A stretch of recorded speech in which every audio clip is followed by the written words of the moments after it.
I would like to introduce myself. My name is Brian Carmen, and I'm here to talk to you about bull selection. I, along with my family, raise registered Black Angus cattle that we sell for breeding stock purposes.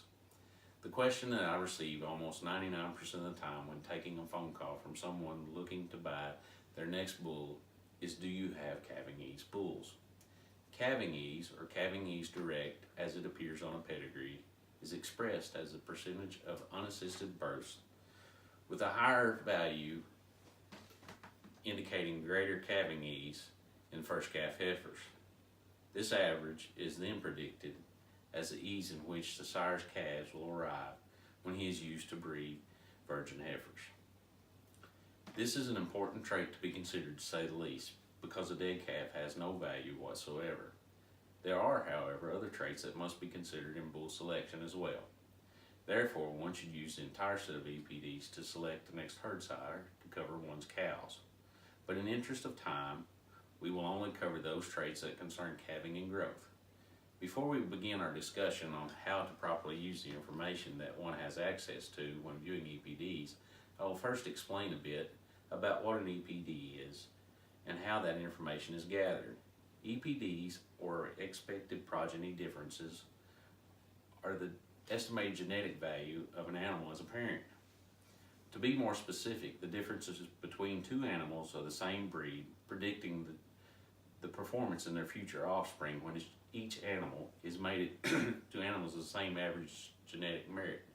EPDs are calculated traits for birth, growth, maternal, and carcass merits. This data can be collected in two different ways. The first way is information turned into the respective breed organization by actually weighing the offspring at birth, weaning, and yearling. The organization then records this data and uses the data collected from other respective animals as compared to contemporaries turned in against them. The newest way is through genomic testing. This is done with either a hair or blood sample from the prospective animal. This method of data collection offers a lifetime of data from a quarter-sized drop of blood. This is a great advantage for small producer. In some cases, this blood sample can yield the same results as data turned in on 20 calves.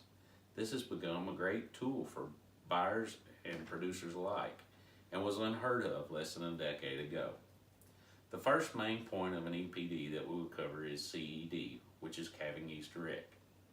As we discussed before, calving ease direct is simply how easy will a sire's first calf heifers have when they deliver their first calves. A misconception is that because a bull is young and small in comparison to a mature bull, then he will sire small calves. The fact of the matter is that because they are bulls whose calves are born due to a shortened gestation period makes for a calving ease bull. The calf grows more in the last 3 weeks of gestation than any other time during the pregnancy. Thus, a calf that arrives 2 weeks early will have less birth weight. This is important to a farmer who is breeding virgin heifers. No one wants to cause undue stress for a first calf heifer, as a calf could die as well as its mother. This loss could be the difference in a profit or a loss in a small herd. Next, we will talk about birth weight. This trait is expressed in pounds. It is used to predict the sire's ability to transmit birth weight to his offspring or progeny as compared to other bulls.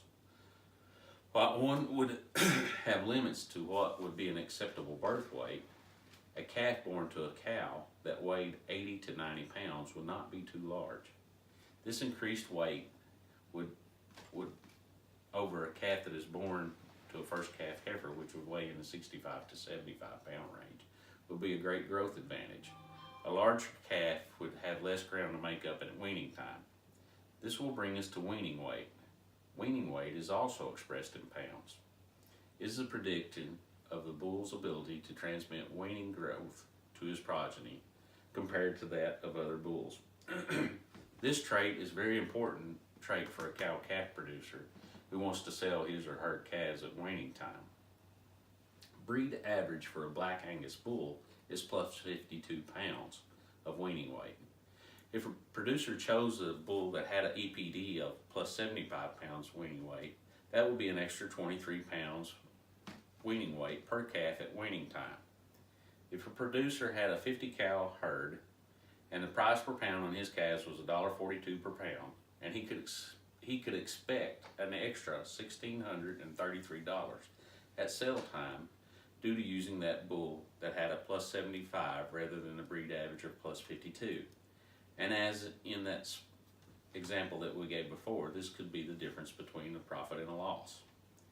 Yearling weight is that trait that is expressed in pounds, and it is the sire's ability to transmit yearling weight to his offspring as compared to other sires. The average Black Angus sire has a yearling weight of plus 92 pounds. In most cases, when one is choosing a sire that is considered a calving ease sire, they must sacrifice growth for calving ease. They give up extra growth at weaning as well as yearling weights. If an operator chooses a bull that had a yearling weight of an EPD of a plus 112, he or she could gain an extra 20 pounds of weight per calf at yearling age. This could have two benefits. First of all, it would give the farmer a larger heifer to put back into his herd as a replacement. And secondly, this extra weight would translate to a greater profit. If the market price were $1.05 per pound, the farmer could put an extra $1,050 in his or her pockets. Farming, like every other industry, is dependent on the operation making a profit to remain viable.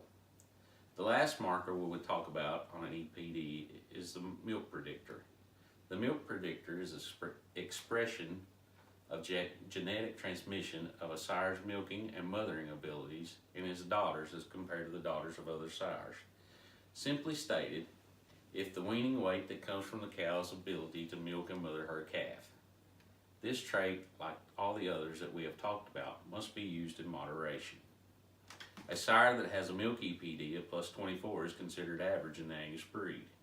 If a producer goes too far below this number, then he could dry up his cows or reduce their milk output, thus driving down weaning and yearling weights and losing money on the scales at sale time. If he or she went to the extreme in the other direction and chose a bull with a too high of a milk EPD, the result could be cows that milked too hard and were hard keeping cows. This means they would require more feed and care and could also not last as long due to the increased milk production. In conclusion, there are many other traits that must be weighed in bull selection, from carcass data to docility, heifer pregnancy, and hip height. And a basic understanding of the traits we have discussed will help in making the bull selection process a success. Choosing a bull based on a singular trait of calving ease may be important to the producer if he is only going to be breeding virgin heifers. But those who want to use their bulls on cattle or are planning to achieve extra weights at weaning and yearling will want to take into consideration the whole EPD profile. In the case of selecting a bull to cover our cattle, as in all life situations, we can use the words of God as our guide in making this decision. 1 Corinthians 12:12 tells us, there is one body, but it has many parts, but all its many parts make up one body. It is the same with Christ. This verse goes on to tell us that the eye is no more important than the foot or the hand, and in this same way calving ease must be considered and weighed along with all the other traits in order to make the proper selection for a service sire. All the parts make up the whole. After all, a cow is quite simply a grass factory, and by using all the EPD selection tools available, you can make her the most profitable way to turn grass into the marketable protein, which is beef. Thank you for your time.